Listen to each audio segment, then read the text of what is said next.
Finally অনেকদিন গরমের পরে আজকে আবহাওয়াটা দেখে ভালো লাগতেছে। জানি না বৃষ্টি হবে কিনা, তবে আবহাওয়াটা একটু অন্ধকার করছে, আবার একটু বাতাস আসতেছে। এই একটু বাতাসের কারণেই বেশ ভালোই ঠান্ডা লাগতেছে। ইদানিং যে পরিমাণে গরম যাইতেছে আরকি, মানুষ থেকে শুরু করে গাছপালা, পশু-পাখি সবাই গরমটা কিন্তু উপলব্ধি করতে পারতেছে। আজকে ভিডিওটা শুরু করতে একটু লেটই হয়ে গেল। প্রায় ১০টা বাজে এখন ভিডিওটা শুরু করলাম। কালকে হচ্ছে ডিপ ক্লিনের সাথে আমার টেবিলটা সুন্দর করে আমি ধুয়ে মুছে নিছিলাম। তারপর টেবিলের রেক্সিনটা ধুয়ে নিছিলাম। রেক্সিনটা শুকিয়ে গেছে, এবার ভাবলাম আগে টেবিলটাতে বিছিয়ে নেই, তারপর হচ্ছে আদার্স কাজকর্মগুলো করি। Friends, good morning, welcome back to my new blog. কি অবস্থা সবার? সবাই কেমন আছেন? আমি আশা করতেছি সবাই ভালো আছেন, আমরাও ভালো আছি। প্রত্যেকদিনের মতো আজকে আরেকটি ব্লগ নিয়ে চলে আসলাম। প্লিজ ভিডিওটা কেউ স্কিপ করবেন না, একটু ধৈর্য সহকারে শুরু থেকে শেষ পর্যন্ত দেখবেন। আমি আশা রাখছি ভালো লাগবে। আর আমার ব্লগের কোথাও কোনো অংশ যদি আপনাদের কাছে বিন্দু পরিমাণ ভালো লেগে থাকে, তাহলে আপনার কাছে আমার হার্ডলি রিকোয়েস্ট রইল, অবশ্যই একটা লাইক করবেন, একটা কমেন্টস করবেন। আর যারা নতুন আছেন ইউটিউব থেকে দেখলে চ্যানেলটাকে সাবস্ক্রাইব করবেন, আর যারা ফেসবুক থেকে দেখতেছেন অবশ্যই ফলো দিয়ে আমার পাশে থাকবেন। আজকে অফ ক্যামেরাতে সকালের যা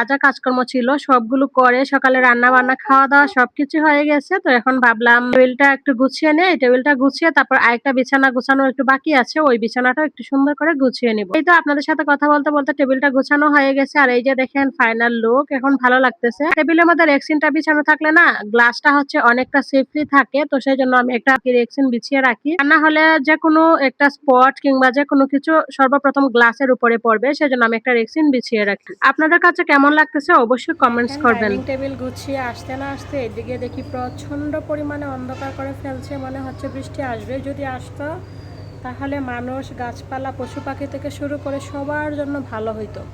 ইদানিং বেশ কয়েকদিন যাবৎ যে পরিমাণে গরম পড়ছে, তো বৃষ্টি আসার আগ মুহূর্তটা কিন্তু খুব সুন্দর, তাই না? দেখেন এখন কত সুন্দর লাগতেছে। হালকা হালকা বাতাস বইতেছে, সেই বাতাসটাই এখন এত পরিমাণে ঠান্ডা লাগতেছে, মানে ভালো লাগতেছে, ভীষণ ভালো লাগতেছে। আসলে যতই ফ্যানের বাতাস বলেন, যতই এসি বলেন, প্রাকৃতিক হাওয়ার চেয়ে আর কোনো কিছু হয়।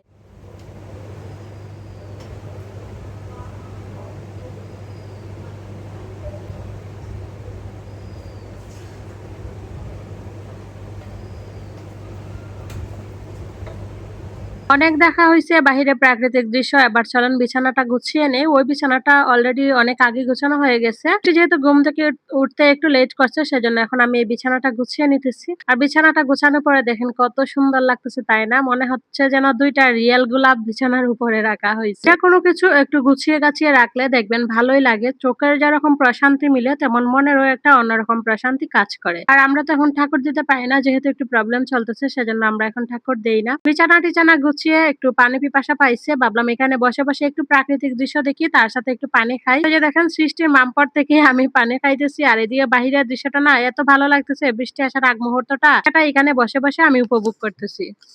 উফ, বাইরের এখন পরিবেশটা এত সুন্দর লাগতেছে, এত সুন্দর লাগতেছে, কি বলবো বন্ধুরা, ভীষণ সুন্দর লাগতেছে বৃষ্টি আওয়ার। বন্ধুরা দেখলেন, এইদিকে আমি বিছানা গুছিয়ে নিছি, দেখাইলামই। তো বৃষ্টির অপেক্ষায় আছি কখন বৃষ্টিটা আসবে। দেখেন আমি সকালে স্নান করছি, যে আমার সিঁদুর টিঁদুর সব উঠে গেছে, শুধু ঘামে, এত পরিমাণে গরম। যদি একটু বৃষ্টি হইতো সবার জন্য ভালো হইতো। এই যে রাত্রির দিকে চলে আসছে। তো চলেন গুছু গাছু যা আছে সব কমপ্লিট, এখন আছে হচ্ছে দুপুরে রান্না। দেখেন কতগুলো কাঁঠালের বিচি আমার ননদ কাইটা পরিষ্কার করে রাখছে। তো কাঁঠালের বিচি আর এই যে ঝিঙা দিয়ে শিং মাছ রান্না করে। এখানে এই যে দেখেন কতটা দই আরও ছিল, আমরা সবাই মিলে সকালে খাইছি। কালকে রাতে দুধ চাল দিয়েছিলাম, ভাবছিলাম সেমাই করবো, রাতে আর সেমাই করি নাই, সেই জন্য দই হয়ে গেছে। তো ভাবলাম থাক, দইও ভালো লাগে। এই যে দেখেন সকালে খাওয়া দাওয়ার পরে অনেকগুলো বাসন ধুয়ে রাখছিলাম, ওইগুলো এখন জায়গা মতো গুছিয়ে রাখবো।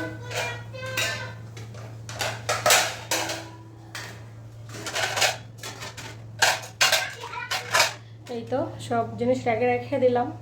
হচ্ছে অল্প একটু মসুর ডাল বাটা ছিল, ভাবলাম জয়টাই হয় বড়া করে নেই। এখানে কাঁকরোল সিদ্ধ দিব, মাছের তরকারি হয়ে গেছে, ভাত হয়ে গেছে। এবার চলেন বড়াটা আর সিদ্ধগুলো করে নিই।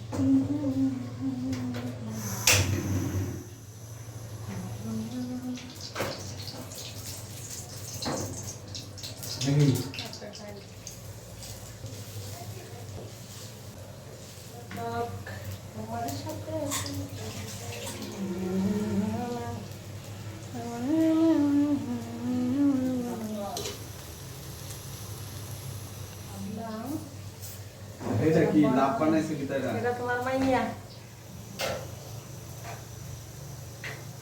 এই যে দেখেন রান্না করতে করতে খাইতেছি। আমার ননদ এদিকে তেঁতুল দিয়ে আম মাখছে, এগুলো খাইতেছি।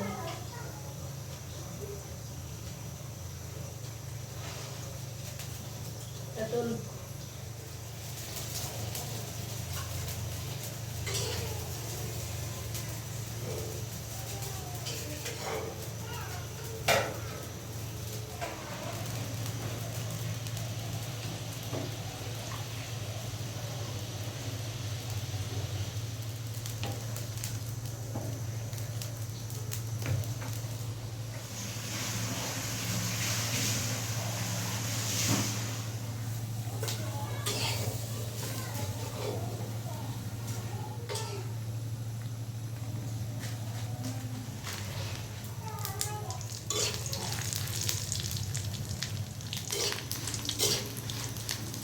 রান্না বান্না শেষ করে ওদেরকে খাইতে দিয়ে দিছি, এবার আমিও বসে পড়বো। তো চলেন আজকের ভিডিওটা এখানেই শেষ করি। সবাই ভালো থাকবেন, সুস্থ থাকবেন। আবারও বলতেছি প্লিজ ভিডিওটা শেয়ার দিবেন।